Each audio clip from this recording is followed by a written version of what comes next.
This segment sponsored by GBMC Healthcare. So joining us to shed some more light on this important subject is Melanie Dowell from GBMC, also known as Lanny. Welcome, Lanny. Thank you so very much. Thank you. We talked about this. This is a very important conversation. It is, absolutely. Yeah, so talk to us about the difference between postpartum depression, postpartum stress, and postpartum anxiety. So postpartum depression is fairly common for new moms. The differences between really going from, well, everyone has stress. You have a baby, you have stress. You really can't not have stress when having a baby. But depression really becomes more withdrawn behaviors, and you get to a point where you just feel like you're not bonding, you don't want to bond, you are not comfortable. It's more than baby blues. Most moms experience at some point in time some blues, but when you really sink into that depression, it's wanting to sleep a lot, not wanting to eat, not keeping up with your regular hygiene patterns, everything else, just kind of withdrawing and wanting to be in a cocoon, and unable to take care of everything. So you mentioned some symptoms. Let's dig deeper into that. Sure. Symptoms would be when it comes to a feeding time, a mom saying, you know what, could someone else just feed the baby? I don't want to hold the baby. I don't feel like I want to comfortably interact with family, friends, with my baby. I don't feel confident in the process.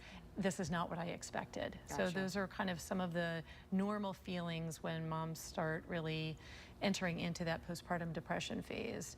Anxiety is going to be very different from that. Anxiety is a mom who is not able to sleep. She's up cleaning all the time, checking on the baby. It almost becomes like an obsessive compulsive, I can't not do something. I have to be doing, I have to be on all the time.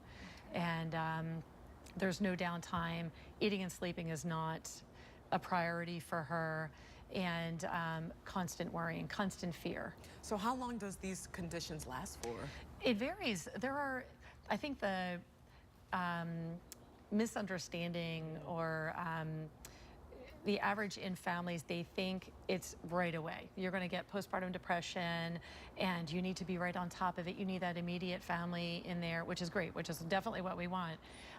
But it's a lot of times when family leaves and you don't have that support in place that we start seeing it sneak in. Husbands go back to work, partners go back to work, and you're there with a newborn and you're trying to figure it out. So 3 months, 6 months, up to a year, we've seen it later than that. It is not an immediate onset. And for some people, they tinker with it a little bit. They feel it, but it really doesn't present itself till later on. I see. So are there any risk factors that could increase a new mom's chances of developing something like postpartum depression or anxiety?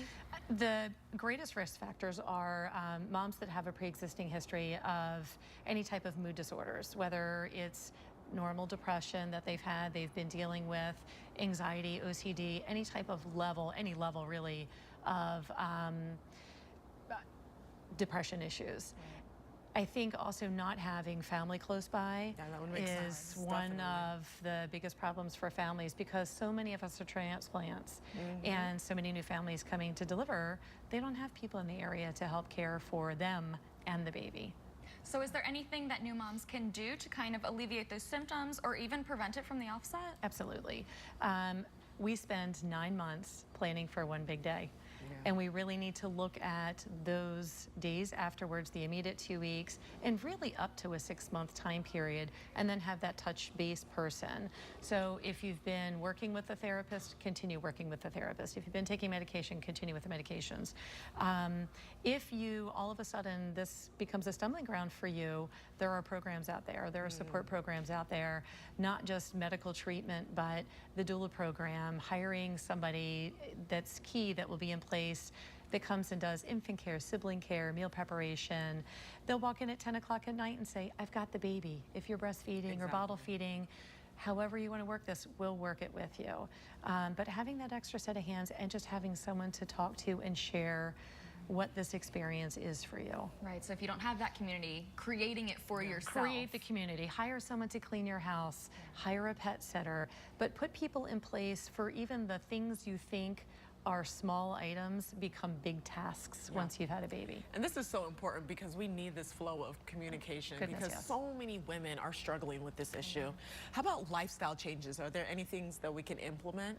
I think signing up for support classes, workout classes are fantastic. There are so many Mommy and Me yoga programs, mother support groups. Moms will meet, they'll have a cup of coffee, take stroller rides, go to the farmers markets together. But putting yourself out there, meeting people, when you start feeling like I want to withdraw, that's the time that you need to have that conversation with people and say, I feel this. If you see this, make note of it and help me seek the resources that I need to seek, because we can't always be our own advocate. We need other advocates for us. Absolutely. Definitely. And I'm sure even things like making sure to give yourself time to take that bath or that shower. Absolutely. You know, have that cup of tea. Have Just sit me down time. for 5 minutes. And that's it, plan. You know, girlfriends, family will always say, I can be there for you. Tell me when you want. Take advantage of it. Yes, delegate. Bring all the meals, you know, schedule. But make schedules. Don't have it so that all of a sudden you have 10 things of chicken casserole on the first day home. Let people know, I would love to have a weekly planning, or could someone volunteer to help with these key things? Setting that in place. And if you don't need it, you don't need it. It's easier to say no than to look for it when you're in a struggling point. Well, this was a very useful and important conversation. Where can our viewers find more information? Viewers can always go to www.gbmc.org/parent-ed, and there are support programs, amazing classes, the Doula program I would strongly recommend for anyone. Lanny, Thank you so much. Thank you so much. Great. Have a rainy Thursday. I know. It'll clear up soon enough. Exactly.